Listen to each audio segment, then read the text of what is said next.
Vamos lembrar também, semana que vem eu vou estar pregando sobre missões e dia 19 é o nosso culto especial de missões. Possivelmente vai ter aqui missionários da Missão Além. Nós tivemos ontem de manhã um café da manhã muito especial. A Missão Além faz um trabalho de tradução para línguas que ainda não existem bíblias, não tem ainda na língua de certos povos, dialetos, línguas, e não tem a palavra do Senhor. Eles trabalham com isso, geralmente línguas indígenas, mas não só línguas indígenas. Então, um trabalho espetacular. São mais de 101 missionários trabalhando de forma intensiva, cursos que são dados de linguística. É um centro de excelência mundial de linguística. Não sei se você sabia disso. Pessoas da UNB que vão lá para fazer aula, né? São professores muito capacitados. Começou com o pastor Rinaldo, que esteve aqui, que é missionário, sabe há quantos anos entre os índios? Gerente, ali no Tocantins, 60 anos. Ele é missionário lá. Sabe quantos filhos ele tem? 7. 6 filhos que nasceram na tribo, ele que foi o parteiro, pastor Rinaldo. Ele que fez o parto de 6 filhos, e a 7ª já era mais novinha, já deve ter mais de 40, nasceu na cidade, mas 6 filhos foi o pastor Rinaldo que deu à luz ali, que fez o parto, né, daquelas crianças. E ali em 82 ele começou a Missão Além, que trabalha na tradução para línguas de povos não alcançados da palavra do Senhor. Ok? Então fica aí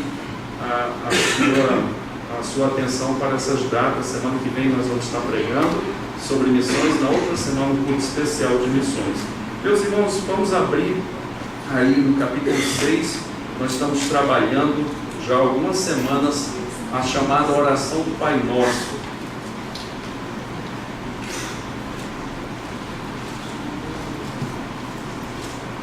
Capítulo 6 de Mateus. Rapaz, tinha que ser a Bíblia bonita assim, viu, Matias? É da Clarice, está toda pintadinha, coisa mais linda, né?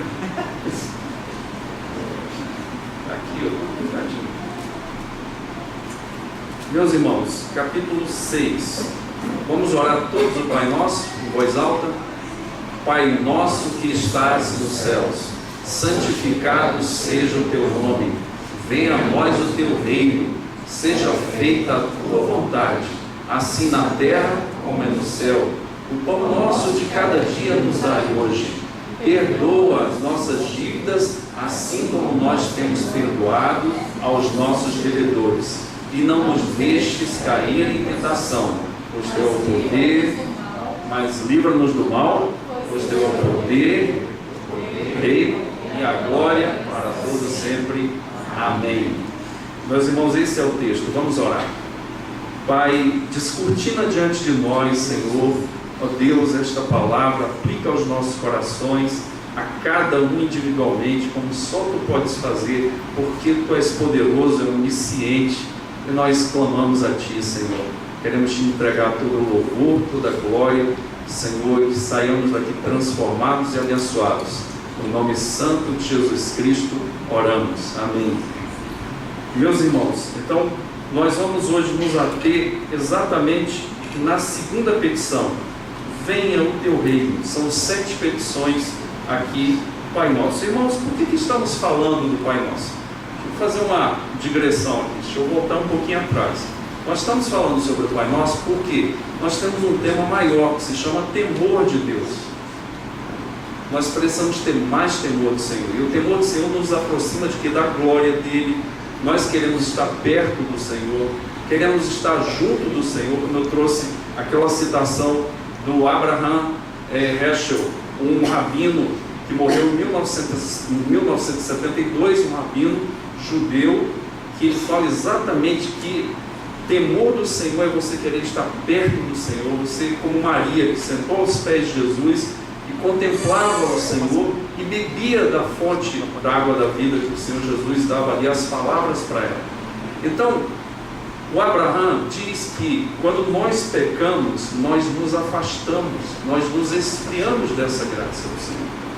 Portanto, irmãos, é exatamente isso. O temor do Senhor nos leva a amar mais o Senhor, a dependermos mais do Senhor, a vivermos em comunhão e intimidade com o Senhor. Que coisa maravilhosa.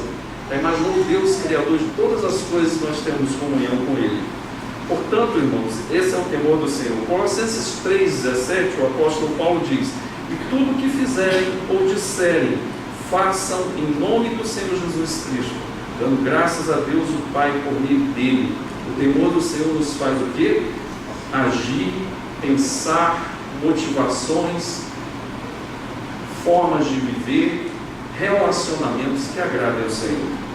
1 Coríntios 10:31 fala: portanto, quer que vocês comam, quer tomem café, seja do sítio, seja do ponto, seja café lá de Garanhuns, que eu recebi 1 quilo essa semana, que é maravilhoso, seja café passado no saco, seja café passado no coador, seja melita, seja qualquer que seja o café que você beba, quer faça qualquer outra coisa, faça para a glória de Deus, tudo para a glória do Senhor. Você acredita nisso? Que até um café você pode fazer para a glória de Deus? Tem gente que faz o café cantando: Deus seja louvado, glorificado seja o teu nome, Como minha esposa: vou fazer um café para o meu marido, E aí a alegria vem nos corações e tudo bem. Mas a pessoa pode fazer um café reclamando, dando piti, falando mal, Isso não glorifica o Senhor.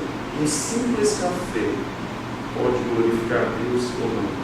Uma simples entrada na sala de trabalho dizendo: Senhor, louvado seja o teu nome por esse trabalho que tu me deste, porque tem 13 milhões de desempregados nesta nação, e eu entro aqui para ganhar o pão nosso de cada dia que o Senhor me dá hoje.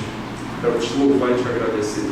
É diferente ou não é daquele que entra reclamando: eu poderia ter um salário melhor, esse trabalho é muito ruim, o chefe é chiita e chato, e assim por diante,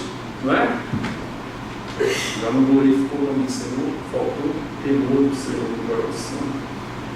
Irmãos, quem tem temor do Senhor sabe que Deus está no controle de tudo, que Deus tem a hora certa de agir e deixar de agir, que Deus tem a hora certa de falar e que Deus tem a hora certa de calar, que Deus tem a hora certa de nos corrigir, que Deus tem a hora certa de nos afagar, dizer: continua, vai em frente. Quem tem temor do Senhor vive para o Senhor, glorifica o Senhor e sabe que tudo é para a glória do Senhor. Meus irmãos, é por isso que nós temos que fazer isso. Nós temos faltado, por exemplo, com os hábitos espirituais. Eu quero te perguntar nesta noite: você tem orado? Não fala aquela oração do seminarista de olho aberto com medo de alguém pegar o bife. Estou falando da oração de quebrantamento, a oração de lágrimas, a oração de joelhos dobrados, a oração de contemplação, a oração que você não quer sair da presença de Deus, a oração que você fala e que você ouve, a oração que você fica contando os minutos para ter mais um encontro com o Senhor. Você tem feito essa oração? Você tem passado tempo na presença do Senhor em oração? Irmãos, Jesus é o maior exemplo que nós temos. Nós falamos aqui, por exemplo, no capítulo 14 do Evangelho de Mateus, que ele despediu as multidões e Jesus passou mais de 6 horas em oração. Jesus passava tempo na presença do Pai. Jesus se alimentava do Pai. A Trindade Santa se encontrava ali. Havia o que? A troca da graça entre os 3 entes da Trindade. Depois ele saía para fazer milagres, amar o povo e fazer as coisas que nós já conhecemos nas Escrituras. Meus irmãos, quanto tempo nós temos passado em oração? Será que nós temos o desejo, nós estamos atraídos para a oração? Muitas vezes nós vamos orar, ou vamos para o joelho, vamos vir para a igreja quando a coisa está ruim, quando o barco está furado, quando temos problemas no nosso casamento, quando temos problemas no trabalho, quando temos problemas de saúde. Aí nós apertamos o botão Deus. Irmãos, Deus é todo momento. Nós podemos glorificar o Senhor, podemos falar com Ele, podemos dizer: muito obrigado, Senhor, pelo calçado, pela vestimenta, muito obrigado por tudo que o Senhor tem feito na minha vida, mas tem uma bênção que é a maior de todas: muito obrigado pela salvação, porque o Senhor veio, se fez carne, foi até a morte e morte de cruz. Meus irmãos, nós falamos sobre isso, falamos Como eu vou aumentar o temor do Senhor no meu coração para me guardar contra as tentações, tanto externas, que pode ser do diabo, do mundo, ou internas, que fazem parte da minha natureza pecaminosa, que quer me levar para longe do Senhor. Nós começamos a falar sobre a oração. Oração não é uma reza, não é um monólogo. Oração é uma conversa com uma pessoa muito especial, uma conversa em comunhão constante, uma troca de vida. Às vezes você não fala o português, você chora, você geme, você clama, você se alegra, você dá glória a Deus. Às vezes você fica parado, às vezes você fica em pé, às vezes você anda. O que importa é o coração estar dobrado diante do Senhor, reconhecendo de quem é aquele a quem nós estamos dirigindo a oração. E a oração faz com que nós estejamos próximos do Senhor. Quanto mais próximo de Deus, mais longe do pecado. Quanto mais próximo de Deus, mais longe das trevas. Quanto mais próximo de Deus, mais longe de fazermos coisas que não agradam ao Senhor. Nós falamos aqui que a oração do Pai Nosso, irmãos, além dela não ser uma reza, ela também não é feita em poucos segundos. Nós oramos aqui o Pai Nosso em poucos segundos. Será que é isso que Jesus está falando? Será que não tem uma contradição? Jesus ora aproximadamente em um momento 6 horas, em outro várias horas. Será que não há contradição? Lógico que não, porque o Pai Nosso é simplesmente uma agenda de oração, temas que nós devemos colocar em prática quando nós formos orar ao nosso Pai. E nós vimos que é uma ordem, está no imperativo. Portanto, vós orareis assim. E depois ele fala que está no presente constante, uma oração constante. Oração, irmãos, a respiração espiritual. Eu quero te perguntar nesta noite, se eu fizesse uma metáfora do carro, a oração seria o volante do carro na tua vida, que dirige o carro, que dirige as rodas, que faz com que o motor tenha um sentido, uma direção de ir para algum lugar para te levar? Ou seria o pneu de estepe, que só usa de vez em quando fura, aí a gente vai lembrar dele, né? E às vezes até o pneu de estepe está furado. Nessa metáfora, a oração se encaixa onde? Se encaixa no volante do carro da tua vida? Ou é o pneu de estepe? Isso é usado quando o pneu fura, a gente vai atrás do pneu de estepe. Ou em todo momento que você está dirigindo a tua vida, você está ali pedindo a Deus graça. Meus irmãos, além de ser constante, também é para o nosso benefício. Isso é uma coisa impressionante. Deus nos beneficia com a graça dele, quando nós estamos próximos dele. Temos comunhão e temos graça do Senhor. E quando oramos, acontece isso. Então, quanto mais nós orarmos, irmãos, segundo o modelo do Pai Nosso, mais próximos de Deus nós vamos estar, mais parecidos com Jesus. Irmãos, ninguém precisava perguntar a Moisés onde ele estava. Porque Moisés, quando desceu do monte, depois de 40 dias, o seu rosto brilhava a glória de Deus. Ele tinha estado com o Senhor. Ninguém ousava fazer uma pergunta tola dessa a Moisés. Onde é que você estava? Todos viam o rosto de Moisés brilhando a glória do Senhor, Shekinah do Senhor, estava ali na vida daquele homem. E Deus chama Moisés de um homem mais manso, mais equilibrado da face da terra. Moisés, um homem espetacular, que falou com Deus face a face. Ele falava com o Senhor, ele buscava, ele vivia para o Senhor. Ele era um homem muito diferente. Irmãos, Moisés era beneficiado do relacionamento com Deus. Susan Wesley, mãe de John Wesley, orava mais de 2 horas por dia e ela tinha mais de 10 filhos. Você às vezes está com um filho e fala, meu Deus, eu não sei o que eu faço. Ah, mas ela trabalhava? Meu irmão, minha irmã, não pouco, com 11 filhos, tinha que costurar para todos eles, passar, cuidar, orar, dar bom testemunho, educar. Educação era feita em casa. Que mulher extraordinária.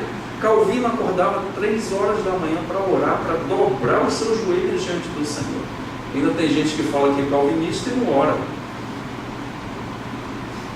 Irmãos, o Lutero passava às vezes 3 dias trancado em oração para receber a orientação de Deus na tradução das Escrituras Sagradas. Irmãos, homens dos quais o mundo não era digno, que diz lá no capítulo 11 de Hebreus, na galeria dos homens de Deus na fé, para o nosso benefício. Tem gente que está correndo de um lado para o outro, tem gente que está ansiosa, tem gente que está em dificuldade, angustiada, com medo do que vai acontecer amanhã.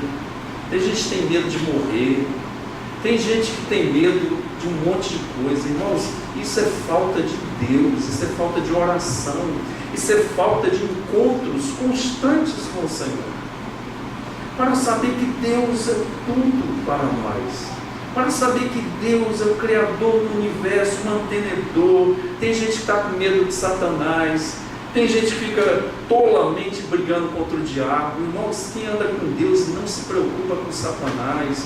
Quem anda com Deus está com o coração cheio da presença do Senhor, a tal ponto que ele só fala de Deus. Eu quero te perguntar nesta noite sobre o que tem sido os teus assuntos.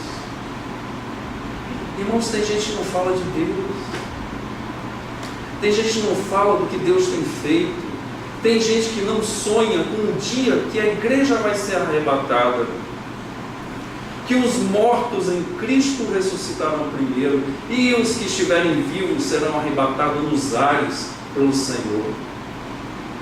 Tem gente que está preocupado com a mega-sena, é pobre a esse ponto de saber que todo o tesouro do universo estão nos bolsos do nosso Pai, do nosso Deus, do nosso mantenedor, do nosso grande eu sou. Tudo está nos bolsos dele. Falta temor de Deus porque nós não andamos com Deus, nós andamos no nosso pecado. Falta temor de Deus porque nós andamos com outros homens, não andamos com Deus. E às vezes não andamos com homens que andam com Deus. Bonhoeffer, um pastor alemão, não um cachorro, tá? Um pastor alemão mesmo.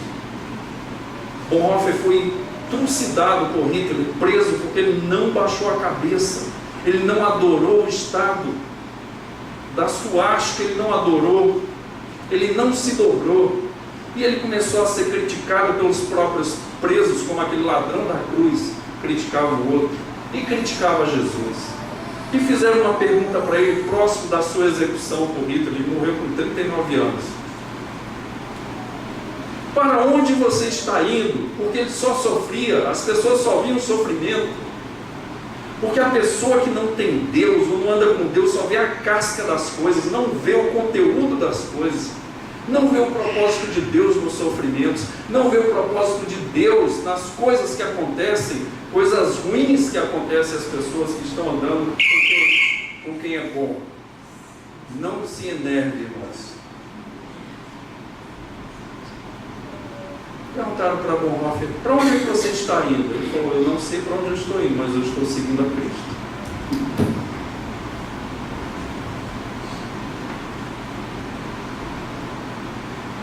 Qual é a tua conversa? O que você tem falado? Irmãos, a fala, não importa o veículo, se é WhatsApp, se é e-mail, se é um vídeo gravado, um vídeo que inspira, um vídeo que fala da glória de Deus, um vídeo que fala em Deus que age hoje na vida das pessoas. Irmãos, nós temos visto que esse Deus também é nosso Pai. E diz que o caminho foi pavimentado não de asfalto, não foi pavimentado de concreto, foi pavimentado de sangue carmesim. Diz a Bíblia que Jesus viveu 33 anos nessa terra do meu Deus, mas nunca pecou, nunca saiu um dom da sua boca, não teve nunca um pensamento estranho ao Senhor, nunca teve uma motivação contra a glória de Deus, nunca fez nada de mal, nunca se vingou de ninguém. 33 anos. E esse Cordeiro de Deus que tira o pecado do mundo, perfeito, sem defeito algum, foi aceito diante do Senhor, e a sua cruz pavimentou com seu sangue um novo e vivo caminho, que o autor dos Hebreus diz que nós podemos entrar com a cabeça erguida e confiantes na presença do Senhor.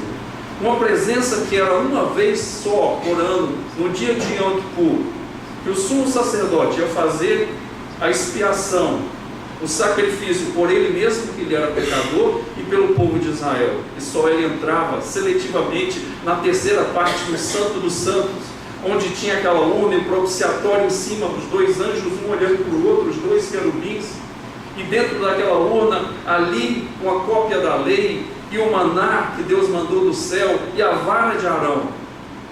Mas era só um que podia entrar. E João 1,18 diz que o Filho unigênito de Deus é quem revelou Deus. Mas em outro texto, em Romanos diz, capítulo 8, que Jesus não é unigênito, ele é primogênito, porque Deus tem muitos filhos hoje em dia. E se no Antigo Testamento podia entrar somente o sumo sacerdote, não era nem os sacerdotes que entravam, uma vez por ano, no dia de Yom Kippur, Flávio José, um historiador,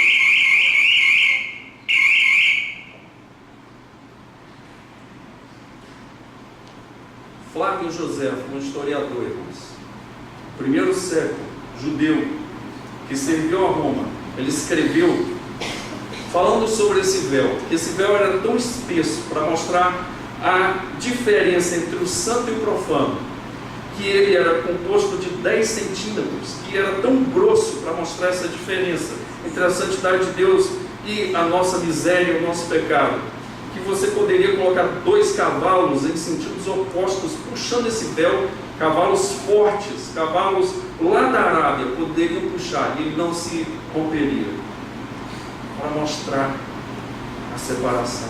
Mas quando Jesus disse, está consumado, diz que de cima a baixo esse véu se rasgou e abriu ali a presença de Deus Pai para nós. Hoje nós podemos falar, Pai nosso, porque nós somos filhos também, se temos Jesus como Senhor e Salvador das nossas vidas. E meus irmãos, uma coisa muito interessante, Pai nosso que estás no céu, santificado seja o teu nome. Deus não vai se tornar mais santo pelos meus sacrifícios ou pela minha verdade, mas nós podemos santificar o nome de Deus, separar o nome de Deus para os outros. Jesus Cristo disse para os discípulos e diz para nós outros hoje, que as vossas boas obras sejam vistas pelos homens, e eles glorifiquem ao Pai Celeste pela vida de vocês. Eu quero perguntar nesta noite para mim e para você, o que os outros têm falado de Deus por causa do nosso testemunho no trabalho, em casa, na comunidade, se somos bons pagadores.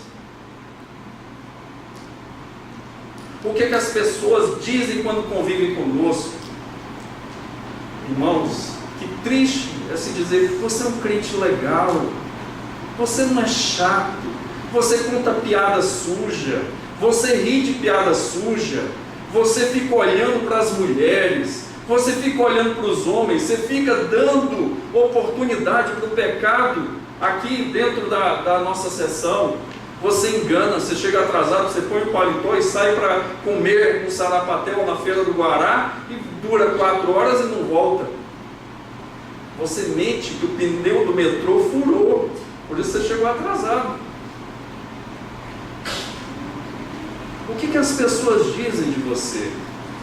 Na hora das dificuldades, o que as pessoas fazem? Elas vão até você? Ou fogem de você? Irmãos, as nossas boas obras devem santificar o nome do Senhor, separar. Irmãos, dentro desse texto vem o teu reino, de 162 vezes no Novo Testamento, que aparece essa palavra, 54 vezes, exatamente 1/3 das vezes, está no livro de Mateus. E isso não é por acaso, porque o tema de Mateus é o quê? O reino dos céus. Que ele não põe nem o reino de Deus para não criar problema. Fala do reino dos céus. 54 vezes, 1/3 está nos 28 capítulos de Mateus. E, irmãos, isso não é por acaso, porque nós temos 5 discursos aqui em Mateus. Porque Jesus é o novo Moisés, é o mestre por excelência, ele está ensinando a interpretação da lei do reino de Deus. Por exemplo, do capítulo 5 ao 7, está falando da ética do reino de Deus. O que você aprende aqui? Como eu devo me relacionar com as outras pessoas? Você quer aprender a agradar ao Senhor se relacionando com as outras pessoas? Leia Mateus 5, 6 e 7, que é o famoso Sermão do Monte. O segundo discurso fala da missão do reino. Mostra aqui, no capítulo 10 e 11, que nós somos embaixadores, que somos proclamadores do reino de Deus, juntamente com o Senhor, e nós fazemos isso para a glória do Senhor, a missão do reino. Desde lá que Deus está mandando. Jesus se torna missionário e manda também missionários.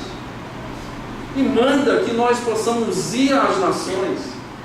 Eu quero dizer nesta noite aqui, você que planeja o teu futuro sem a aquiescência do Senhor, sem o carimbo do Senhor, saiba que Deus é mestre em mudar planos dos homens. Você muitas vezes está planejando para você, para o seu marido, para a sua esposa, para os seus filhos. Deus quebra tudo, Deus faz tudo novo, porque Ele está preocupado com o reino dEle.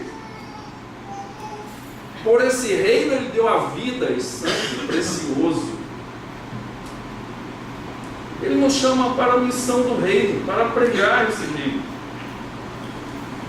E Ele fala para que nós sejamos simples como as pombas, mas prudentes como as serpentes, porque vamos passar dificuldade. Pessoas vão ficar contra a gente. John Wesley começou a pregar poderosamente, irmãos. Mas toda vez que ele ia pregar para os mineiros de Londres, praticamente todas as vezes ele era apedrejado. Onde ele falou, começou aquele sentimento de autocomiseração. E falou, no próximo sermão que eu for pregar, eu vou dar uma aliviada. E ele pregou esse sermão. Ninguém apedrejou ele. Quando ele foi voltando para casa, o Espírito Santo falou para ele: pecador, você não pregou o que eu pus nos teus lábios e no teu coração. Amanhã volta lá e prega do jeito que eu quero. Adivinha? Pregou pedra nele e ele saiu glorificando a Deus. Por quê, irmãos? Porque para a pessoa que não tem Deus, vai olhar o quê? Eu vou morrer de pedrada. Para Wesley era uma glória, porque aquelas pedras faziam parte do ministério dele. Pedro fala para Jesus, palavra maravilhosa. Jesus pergunta, porque é muito bom falar o que os outros dizem, de quem está perguntando para a gente, né? Quem os homens dizem que eu sou? Aí os discípulos estão falando que o Senhor é Jeremias, estão falando que o Senhor é o João Batista, estão falando que o Senhor é um dos profetas. Aí Jesus puxa a corda. Mas vós, vocês que andam comigo, quem vocês dizem que eu sou? Pedro fala aquela frase emblemática, maravilhosa: tu és o Cristo, o Filho do Deus vivo. E Jesus responde para ele, nota 10, Pedro: não foi carne nem sangue que tu revelaram, mas foi o Pai que está nos céus. Ele quis dizer, isso aí não vem de você. Você respondeu, toma um 10 aí, ó, com louvor, e passou, e está tudo bem. Daqui a pouco Jesus começa a falar: o Filho do Homem vai sofrer, vai ser rejeitado pelos sacerdotes, vão cuspir nele, vão bater nele e vão crucificá-lo. O próprio Pedro tinha tirado 10, passa para o 0 agora. Fala o quê? Não te molestes. Irmão, qual é o ser humano normal, como nós pecadores, que quer ir para a cruz, que quer sofrer? Me diga, você que é pai aqui, quantos pais nós temos? Pais, viu? Pai e mãe. Beleza. Eu quero te perguntar, você daria o teu filho, aí pode ser grande, barbado, até careca, talvez Pedro Luca, né? O João Felipe, o Nicole, você daria para morrer pelo Sérgio Cabral? E para esses caras da Lava Jato que estão presos? E para o Escadinha? Você já deve ter morrido, né? Esse exemplo dá muito tempo. Você daria para morrer por aqui? Irmãos, nós não daríamos. Normalmente não. Jesus fala: arreda-te para trás de mim, Satanás, porque tu não cogita das coisas de Deus, mas dos homens. Ou seja, você está pensando com o pensamento humano, Pedro. Tira 10 agora, rapaz. Por quê? Porque foi o meu Pai que tu revelou, não veio de você. Agora você toma um 0 para ficar esperto, igual a teologia do seu Roque, um velho encapetado. A gente era seminarista, ele ficava na porta da igreja para atrapalhar o culto todinho, até o meio. Aí depois ele ia, eu fiquei sabendo, para outra igreja, atrapalhar outra igreja, do outro pastor. A gente seminarista tinha que ir lá para sofrer. Ele gritava lá de trás: tem que sofrer para aprender. A gente sofria a semana: tem que sofrer para aprender. Teologia do seu Roque. Pois Jesus fala para ele: olha, tira 0, porque você pensa como homem, você cogita das coisas dos homens. Ainda falou: foi Satanás que fez isso. Irmãos, e o terceiro ensino é o ensino do reino, centralidade. Jesus vai falar das parábolas do reino, a metodologia do ensino de Deus, do grande Moisés, sumo pastor, do bispo das nossas almas. Jesus apresenta o ensino de uma forma que até uma criança pode entender aqueles personagens, mas entra mais fundo do que tudo que há no universo. É mais profundo do que tudo. O ensino de Jesus Cristo, ele falando por parábolas. Quarto discurso, Mateus 18 e 19, até o verso 2, a vida sob a autoridade do reino, como nós devemos conviver, e fala de que disciplina no reino de Deus, temos que corrigir. Deus, se Ele está te corrigindo, se você está sofrendo, porque você não pecou, glorifique, porque você é um filho de Deus, porque Deus corrige a todo filho que ama. Porque quem não é corrigido por Deus não é filho, é bastardo. Deus não corrige pessoas das trevas, Deus só corrige filho. Deus não perde tempo com quem não é dele. Aí tem crente aí que fica discutindo, gastando saliva, debatendo, aí começa a falar coisa que não deve, começa a ficar nervoso. Jesus não faz nada disso. Porque, irmãos, viver sob a autoridade do reino de Deus, nós temos que perdoar, nós temos que corrigir e nós temos que andar conforme Deus manda. Essa história de: olha, eu sou crente, eu faço o que quero, você não é crente. Você é crente que é crente. Você nunca viu Jesus, você nunca sentiu o perfume da cruz de Cristo. E o quinto discurso, Mateus 24 e 25, que é a escatologia do reino, fala que esse reino vai ser plenificado. Irmãos, nós hoje somos perseguidos. Nós somos perseguidos pelo pecado internamente, pelo diabo do lado de fora, pelos planos do mundo. Mas isso tudo vai acabar. Não vai haver mais pecado, não vai haver mais diabo, não vai haver mais mundo. Deus promete o juízo dele sobre os insubmissos e as benesses do seu reino para os seus escolhidos. Você deve ter visto aquele filme de Paulo ultimamente, uma produção maravilhosa. E é lindo quando ele é decapitado, que ele chega, ele vê as pessoas que ele perseguiu, que ele entregou para serem mortos, ele quando estava no judaísmo. Depois ele vai passando o olhar e a câmera vai virando, ele encontra o Senhor e o filme termina. Eu quero te perguntar nesta noite, porque Deus fala na palavra dele que Esaú foi uma pessoa má, porque trocou o direito de primogenitura pelo prato de sopa de lentilha.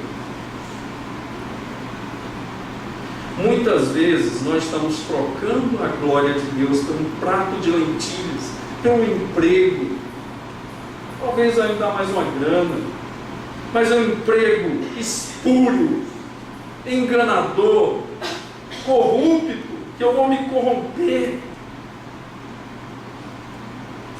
Ou um relacionamento extraconjugal que parece que está tudo bonitinho e Deus fala que não se agrada e vai se dar mal, vai comer grama, vai comer capim, vai comer o amargor da vergonha de sujar o nome de Deus, da igreja de Deus, do evangelho de Deus, das testemunhas que foram ao casamento alegres naquele dia, da pessoa que fica apoiando o filho ser homossexual, porque é bonitinho, que a Fátima Bernardes está falando. Quem é Fátima Bernardes?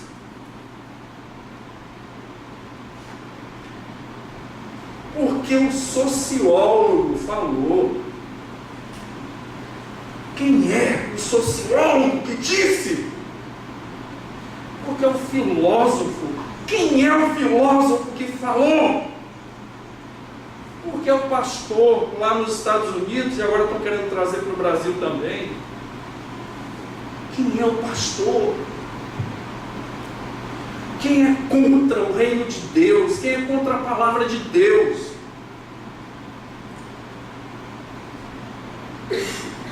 Pois Deus contempla tudo e vê tudo. A coisa vai fechar. E hoje fala, vem o teu reino. Irmão, se Deus é Pai, Deus é Rei também. Diz no iniciozinho da epístola de Paulo aos Romanos, Paulo, escravo de Jesus Cristo, chamado para ser apóstolo. Paulo só era apóstolo porque ele era escravo. Porque o escravo não tem direito a falar nada, o escravo só tem direito a obedecer. Mas bem diferente dos tiranos de Roma e dos outros povos. Esse é o Deus que fez a obra de santificação, de cura. Ele deu, eu e você não daríamos, mas Ele deu o seu único filho. Ele não tinha 10, ele não tinha 20, ele tinha um. Ele não ousou, ele entregou o seu filho. Abraão, quando sobe ali no Monte Moriá, depois de 3 dias, e o texto, a narrativa bíblica é um silêncio. Que coisa terrível! Que homem espetacular, Abraão!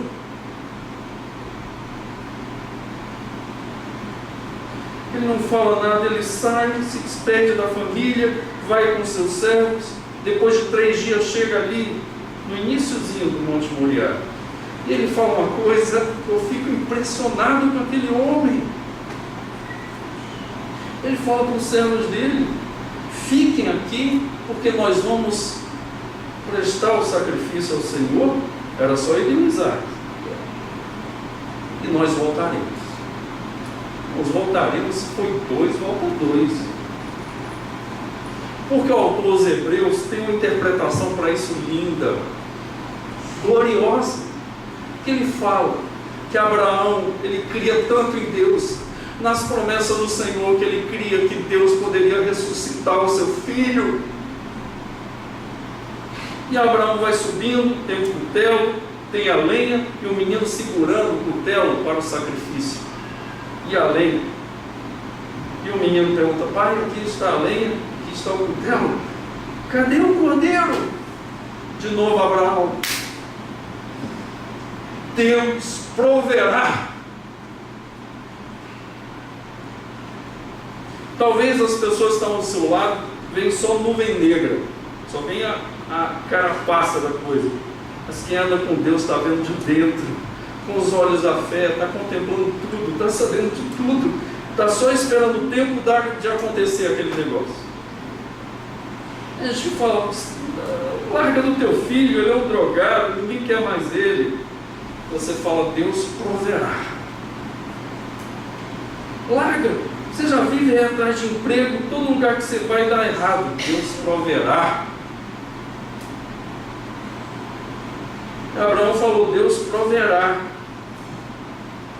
E ele fez exatamente o que Deus mandou. Ele levanta o cutelo para imolar o seu filho. Quando levanta, tem uma voz dos céus: Abraão, não faça tal coisa, porque eu sei agora que tu temes a Deus. E de detrás dos arbustos veio ali um cordeiro preso pelo chifre. E ele ofereceu, foi trocado Isaac. Isso é um tipo de Cristo. Isaac somos nós, que éramos para ir para aquela cruz, mas Jesus foi no nosso lugar, e diz na Bíblia que Deus aplacou a sua ira em Jesus Cristo. Pois se Deus é Pai, Deus é Rei. Nesta noite, quem quer desconverter? Faça aqui essa. Quer desconverter? Quem é o primeiro a desconverter? Voltar atrás. Porque Deus está chamando servos, escravos nesta noite. Se você fala, eu faço do jeito que eu quiser, você não é filho de Deus, não é servo de Deus, não é escravo de Deus. Eu escolho a minha profissão do jeito que eu quiser e vou lutar e tal. Não é servo de Deus, não é escravo de Deus, não é filho de Deus. Pois o mesmo Senhor que diz, Pai nosso que estás no céu, santificado seja o teu nome, é o mesmo que diz o quê? Venha o teu reino, porque Deus é que manda, Deus é que determina. Esses crentes, irmãos, que muitas vezes ficam determinando coisa que Deus não falou, tudo fajuto.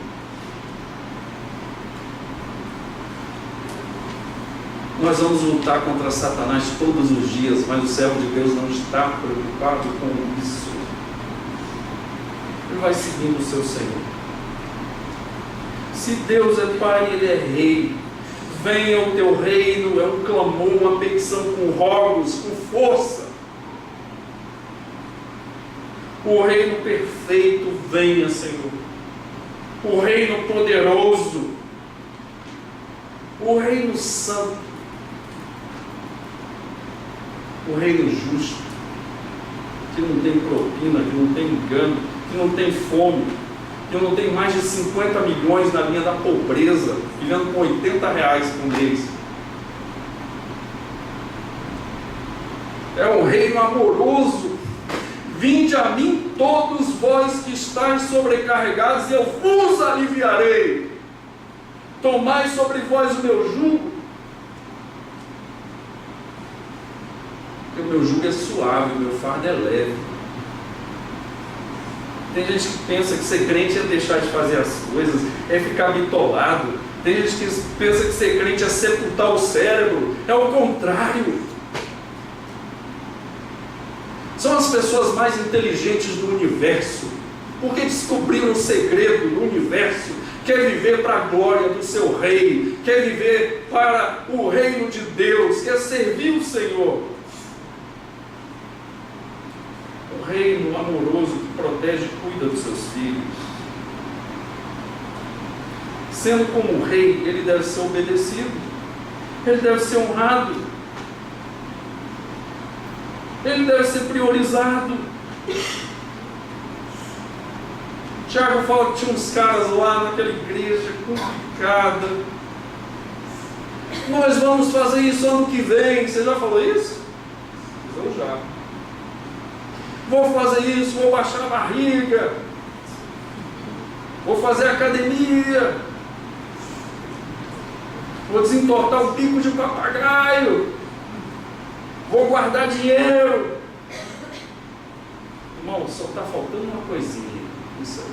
Se Deus quiser, se Deus quiser, se Deus quiser. Por quê? Porque a pauta do reino deve ser obedecida. Tem crente que é assim, risca um monte de coisa lá, né? Se for igual a minha letra, é horrorosa. Aí vai, risca e tal. Senhor, aprova esse negócio aí, em nome de Jesus, amém. Eu vou fazer aqui umas campanhas, Senhor. Cabeça oca.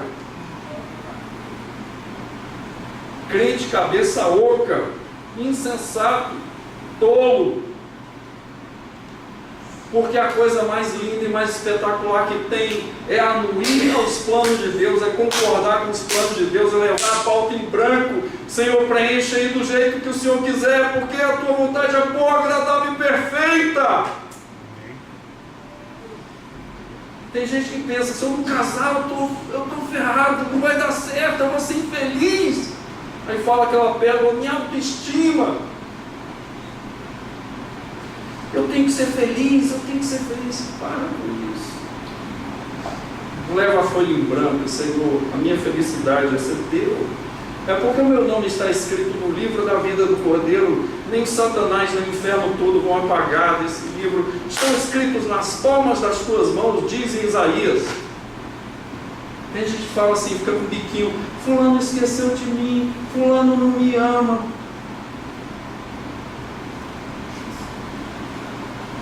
Pois eu quero te dar uma notícia.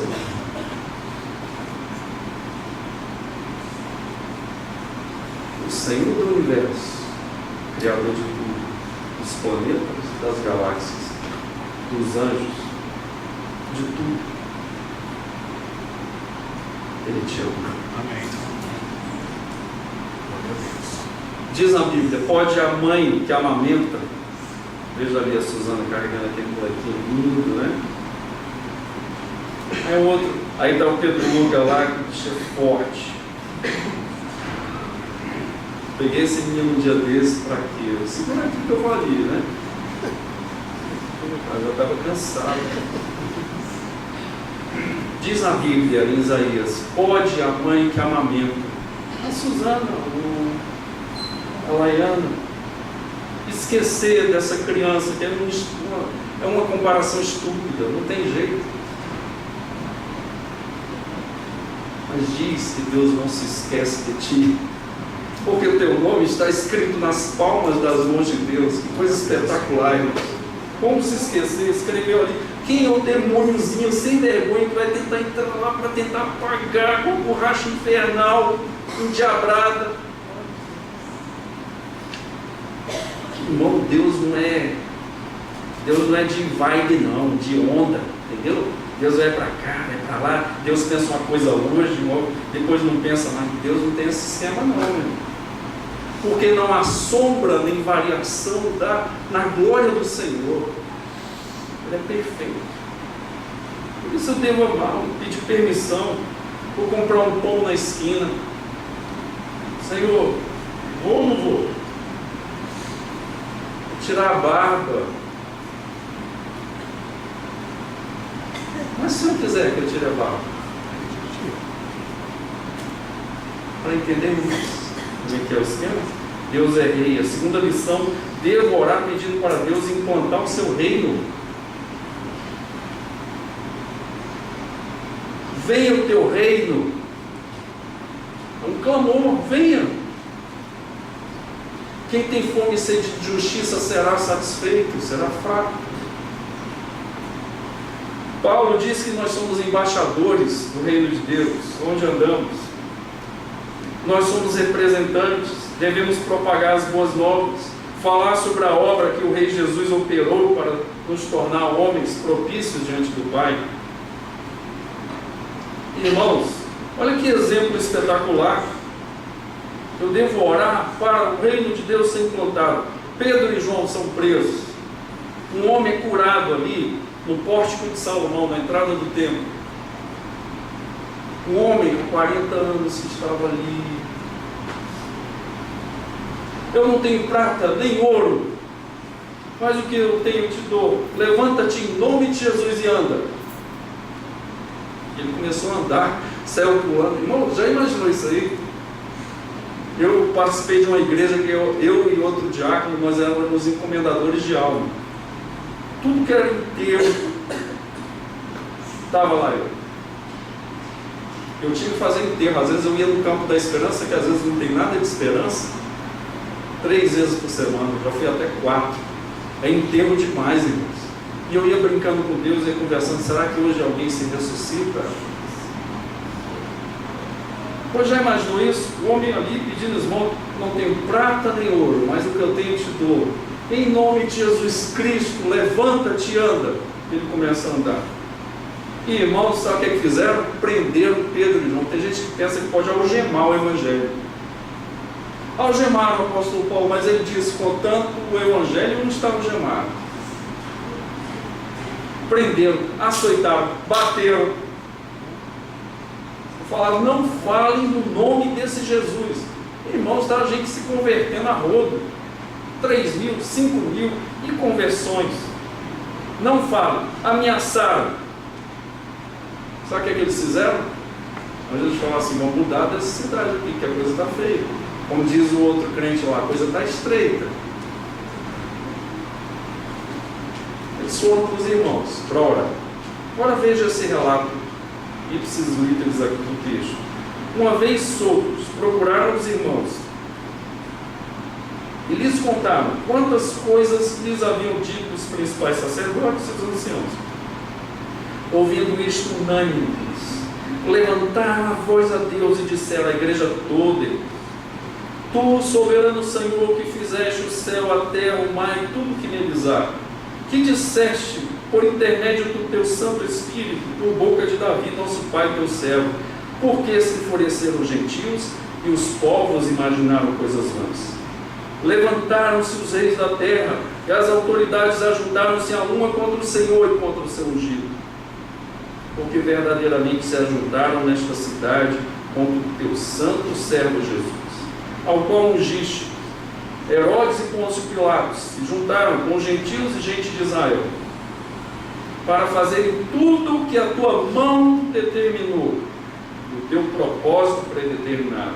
Agora, Senhor, olha para as suas ameaças e concede aos teus servos que anunciem com toda intrepidez a tua palavra, enquanto estendes a mão para fazer curas, sinais, prodígios, por intermédio do nome do teu santo servo Jesus.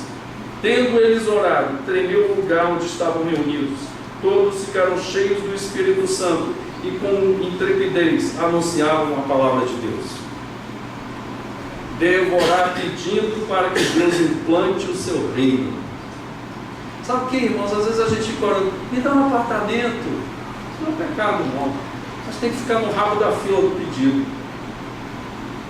A gente tem que ter indignação contra a injustiça social, contra homens que violentam as nossas crianças.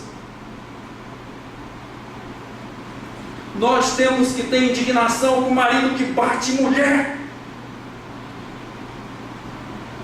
Nós temos que ter indignação com toda injustiça social. Implantar o reino de Deus, porque é o reino de justiça, o reino de santidade, o reino de perfeição. No reino de Deus não tem desempregados. Pô, irmãos, como dói meu coração de saber que um pai de família está saindo para trabalhar 13 milhões, não tem emprego, não tem comida em casa às vezes.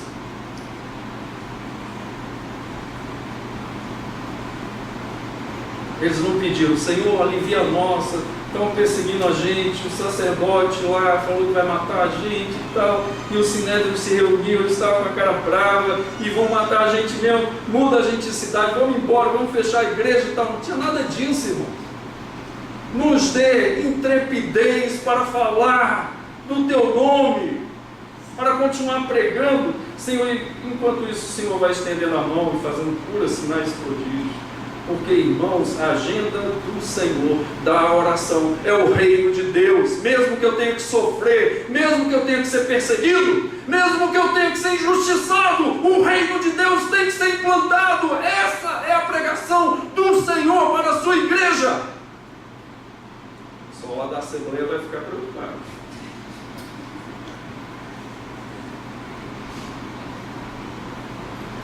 Venha o teu reino de justiça, Senhor. Venha o teu reino de paz. Venha o teu reino de alegria. Venha o teu reino de amor verdadeiro. E terceira e última lição, irmãos. Devo orar para que Deus reine de forma centrífuga. Agora pronto, agora é aula de física. Não, irmãos. Como funciona esse negócio da oração centrífuga? Irmãos, a força centrífuga é do centro. Depois vocês perguntei para quem tirou 9.8 na prova essa semana, me mandou. Força centrífuga é do centro para fora. O livro de Atos é do centro para fora. Jerusalém, Samaria, Judeia e até os confins da terra. O livro de Lucas é centrípeto, é para o centro.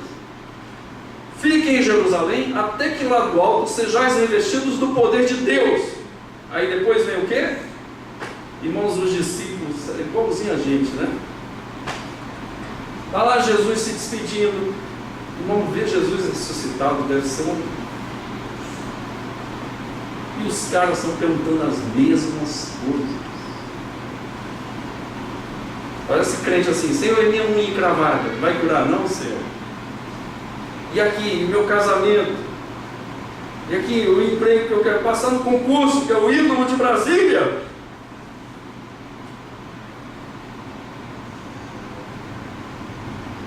Está lá. Viu Jesus, está todo mundo feliz, o cara vem com essa perguntinha infame: Senhor, quando é que tu vais restaurar o reino a Israel? Oh, meu Deus do céu. Mas Jesus dá ordem, assim, aquela voadora do Romário dele, né?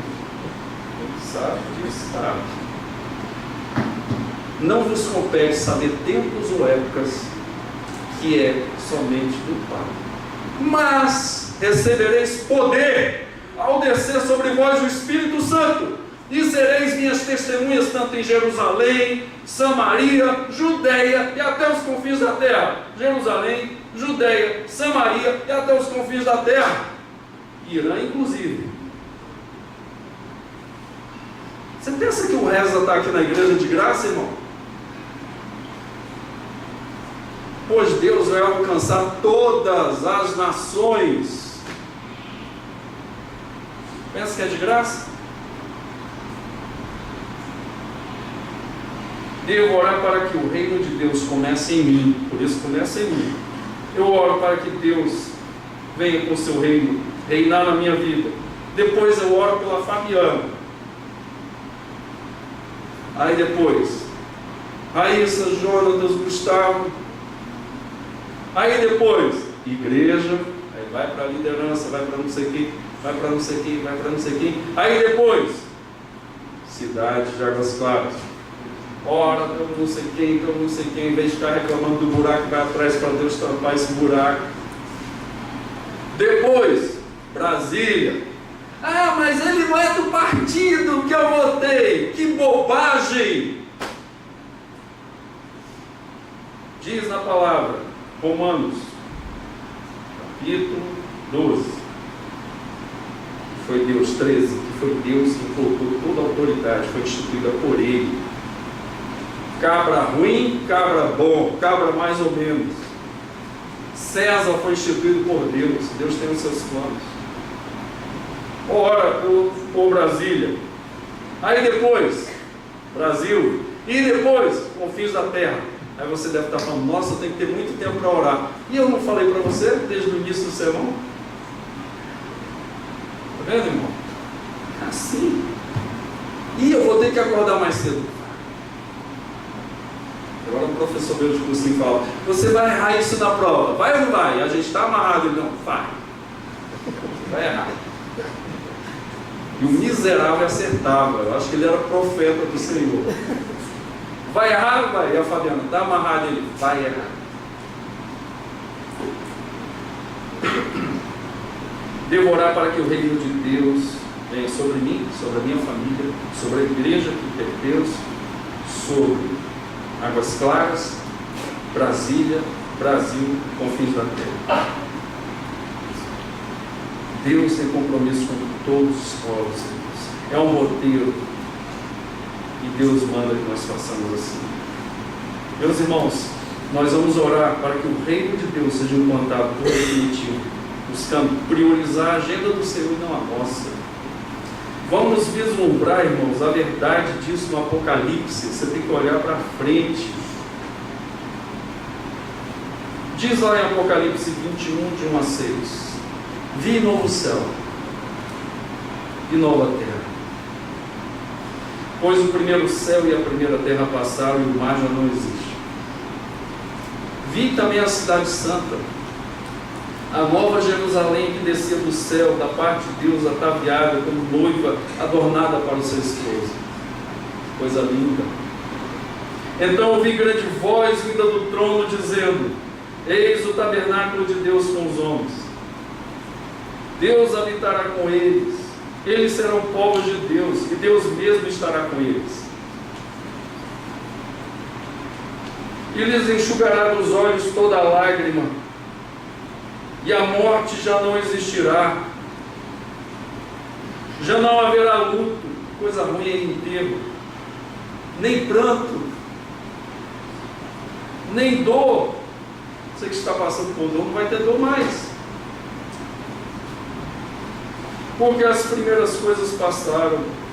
E aquele que está sentado no trono diz, que é o próprio Deus Pai: eis que faço novas todas as coisas. E acrescentou: escreve, porque estas palavras são fiéis e verdadeiras. Disse-me ainda: tudo está feito. Eu sou o alfa e o ômega, o princípio e o fim. Eu a quem tem sede darei de graça da fonte da água da vida. E aí, irmão? Para onde é que você vai? Vai para o teu reino? Você não vai para o teu reino, não. Você vai para o reino do inferno, se você for para o teu reino. Não é teu reino, não. Você pensa que domina tudo que faz, que escolhe, até o nome do teu filho. Você pensa que escolheu? Foi Deus quem deu. Pode ser até Jacozinho, aquele cara que atrapalhou a festa do Zico lá. Aliás, vocês não vão lá. Você pensa? Se você pensa assim, o reino de Deus não é para você. O reino de Deus é para quem fala: seja feita a tua vontade na minha vida. Amém. Assim na terra como no céu. Vamos orar. Senhor, nesta noite, venha o teu reino sobre nós. O reino de poder, de justiça, de amor, de alegria. O reino de prioridades. Senhor, nós nos arrependemos por todas as coisas que muitas vezes temos feito e não temos perguntado ao Senhor. Não temos buscado a tua presença. Temos agido, Senhor, como incrédulos. Temos agido, Senhor, como pessoas que não temem o Senhor. Tenha misericórdia de nós nesta noite. Nos perdoa, nos lava com o teu sangue, não nos mancha, mas nos purifica. E torna-nos alvos como a neve do nosso coração. Seja assim, Senhor. Faça isso para a glória do teu nome, Senhor, nesta noite e sempre.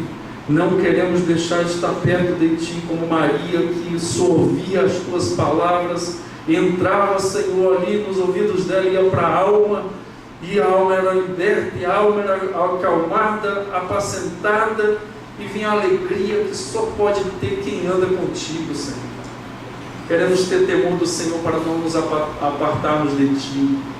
Queremos andar contigo, queremos Te abraçar, queremos olhar para os Teus olhos, queremos ouvir as Tuas palavras, queremos Te perguntar todas as coisas, desde a coisa mais simples até a mais difícil, Senhor.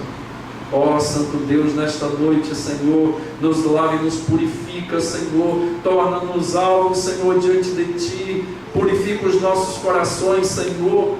Ó Deus, nesta noite, as nossas motivações, temos agido contigo, Senhor, ó Deus, com indiferença, temos deixado de Te considerar, temos deixado de Te honrar, temos deixado de guardar o Teu nome, de santificá-lo diante das pessoas, Pai. Muda a nossa sorte, Senhor, que a nossa caminhada seja transformada neste dia 5 de maio de 2019, que as nossas vidas sejam transformadas, que as pessoas vejam a glória do Senhor nas nossas vidas, vejam os planos que não são nossos, são do Senhor, vejam a dependência nossa, como uma criança de colo depende da sua mãe para se amamentar e viver. Senhor, que seja assim, seja sobre nós a Tua graça, o Teu temor, a Tua bênção, Pai. Ó Santo Deus, nesta noite, transforma as nossas vidas, Senhor. Senhor, rasga os nossos planos, Senhor. Senhor, rasga as nossas atitudes amalucadas, Senhor. Em nome de Jesus, nesta noite, Senhor, passa limpo o nosso coração, Senhor. Faz isso para a glória do Senhor mesmo, para que o Teu nome seja conhecido, visto e adorado em todas as nações. Pai, eu quero orar nesta noite que o Senhor levante missionários desta igreja, pastores, que o Senhor levante homens cheios do Espírito Santo, servos, para entrarem, Senhor, em todas as áreas, ó Pai, da sociedade, para purificarem, para serem sal da terra e luz do mundo, Senhor. Deus, em nome de Jesus, levanta um exército poderoso nesta noite, aqui em nome de Jesus, Pai, faz a Tua obra. Senhor, Gideão, com um pouco mais de 300, fez um arraso, Senhor, ali no exército oponente, Senhor. Faz isso para a glória do Teu nome, Senhor, que Teu nome seja conhecido e o nosso, Senhor, seja um nome coadjuvante, Senhor. Ó Deus, nesta noite nós oramos, Pai. Separa os nossos filhos para Ti, Senhor. Separa os nossos filhos para serem homens de Deus, mulheres de Deus, Senhor. Mulheres de oração, mulheres cheias do Espírito Santo, mulheres que estão aos Teus pés como Maria, Senhor. Deus, separa os nossos filhos, Senhor, para falar do Teu amor, para pregar a palavra, Senhor, para lançar, ó Deus, a Tua palavra como Estevão, Senhor, ó Deus que falava da Tua palavra ali no Sinédrio. Faz a Tua obra nesta noite, Senhor. Nós não queremos mais um segundo longe de Ti, Senhor. Faz para a glória do Teu nome, Senhor. Em nome de Jesus Cristo, nós queremos nos render, nos humilhar diante da Tua presença. Queremos entregar as nossas vidas, rededicar o nosso coração a Ti. Pai, que a partir de hoje possamos, ó Deus, contar os minutos para orarmos, para estarmos em oração diante do Senhor, com a Tua agenda na mão, Senhor. Nos abençoe, Pai, em nome de Jesus. Glorifica o Teu nome. Se há alguém aqui que o Senhor já converteu, que essa pessoa possa fazer, Senhor, um sinal nesta noite, Senhor, de uma forma muito clara, Senhor. Ó Santo Deus, nós queremos orar ao Senhor nesta noite, Te agradecer e Te bendizer, Senhor. Ó Santo Deus, em nome de Jesus. Alguém hoje aqui que entendeu a mensagem, que sabe que Jesus é o caminho, a verdade e a vida, levante a sua mão onde você estiver e nós vamos estar orando por você. Eu não estou te oferecendo outra coisa a não ser a oportunidade da sua vida. A oportunidade está exatamente nesse apelo. Deus já fez a obra do seu coração, mas eu quero orar por você nesta noite com a igreja. Pedir a Deus pela sua vida. Alguém assim? Levante a sua mão onde você estiver, nós vamos estar orando por você. Talvez você tenha entrado aqui na igreja, estava desviado. Deus te chama de novo com a mão poderosa dEle, para que você possa andar com Ele novamente e fazer a diferença na sua vida. Alguém assim? Levante a sua mão onde você estiver, nós vamos estar orando por você nesta noite. Alguém vindo pela primeira vez ou retornando? Levante a sua mão corajosamente, nós vamos orar por você. Deus abençoe. Venha atrás. Alguém assim como esse jovem, levante a sua mão e nós vamos orar por você nesta noite. Deixa eu dizer uma coisa aqui para você. A história da igreja diz que tinha um pastor, muito bom pregador, já um senhor, um homem já de uma certa idade. Ele era pastor da igreja, titular. E tinha um pastor auxiliar, um pastor mais jovem, que não tinha tanta experiência. E o pastor entrou de férias, falou: você que vai pregar aí. E ele falou: meu Deus, tem misericórdia de mim. Foi orar, foi ler a Bíblia, pediu um sermão, preparou um sermão muito bom. Ele era um bom pregador também, mas o outro era um pastor mais velho.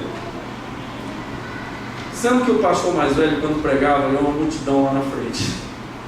Ele falou: piorou a minha situação. E ele pregou um sermão muito bom, suou a camisa como eu estou suado aqui, pregou esse sermão. Quando fez o apelo, demorou, um jovenzinho como aquele ali levantou a mão, veio à frente, tinha aproximadamente 15 anos. E o pastor orou por ele, meio assim, né? Só veio esse jovenzinho. Mal sabia ele que aquele jovem foi o maior missionário, o maior evangelista de todos os tempos, chamado Moody. Foi o maior evangelista de todos os tempos. Multidões eram ganhas por Deus através desse homem. Dá para entender, irmãos? Há mais alguém? Levante a sua mão corajosamente. Eu sei que tem mais. Há mais alguém? Agora, meu irmão. Agora. Há mais alguém? Levante a sua mão onde você estiver. Deus está fazendo a obra neste lugar. Deus está aqui quebrantando os nossos corações nesta noite. Deus está aqui conosco. Ele está fazendo isso. E não é emoção, é obra espiritual. Uma coisa linda e maravilhosa. Eu vejo cadeias se quebrando nesta noite. Deus está libertando pessoas aqui nesta noite, irmãos. Cadeias internas estão sendo quebradas nesta noite. Eu ouço espocar Alguém mais? Levante a sua mão. Você tem convicção que Deus falou com você. Levante a sua mão.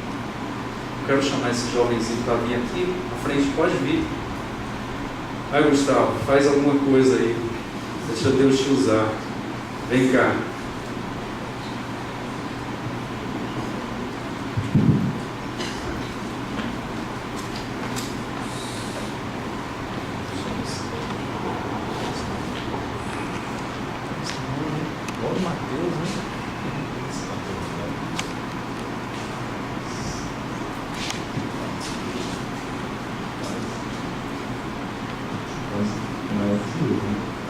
Irmãos, nós queremos apresentar o Mateus. Vamos ficar de pé, vamos orar. Deus é lindo, irmãos. Deus me chamou com 19 anos. Eu era magro que dava dó. Meu paletó tinha uma vista só. Ele sim, Deus chama. Deus é maravilhoso. Ele vai te usar, né? Sabe disso. Nós vamos orar por ele. Pedindo a Deus que Deus derrame graça. Guarde esse coração, que ele seja cheio da presença de Deus. Seja um homem cheio da graça. De onde ele andar, as pessoas sejam tocadas por Deus. Vamos orar. Senhor, nós colocamos Mateus com alegria e com temor diante de Ti. Toma conta deste coração. Senhor, tabernaculiza, mora, Senhor, na mente dele, no coração dele, que as mãos dele sejam a extensão das Tuas, Senhor. Que os seus pés sejam a extensão dos teus pés. Que o corpo dele seja o tabernáculo do Senhor, Pai. Que ele seja alegre, uma pessoa realizada, uma pessoa grata. Que os seus pais sejam abençoados pela presença dele. Senhor, guarda este coração, enche da tua graça, Senhor, e faz dele um homem cheio da tua presença.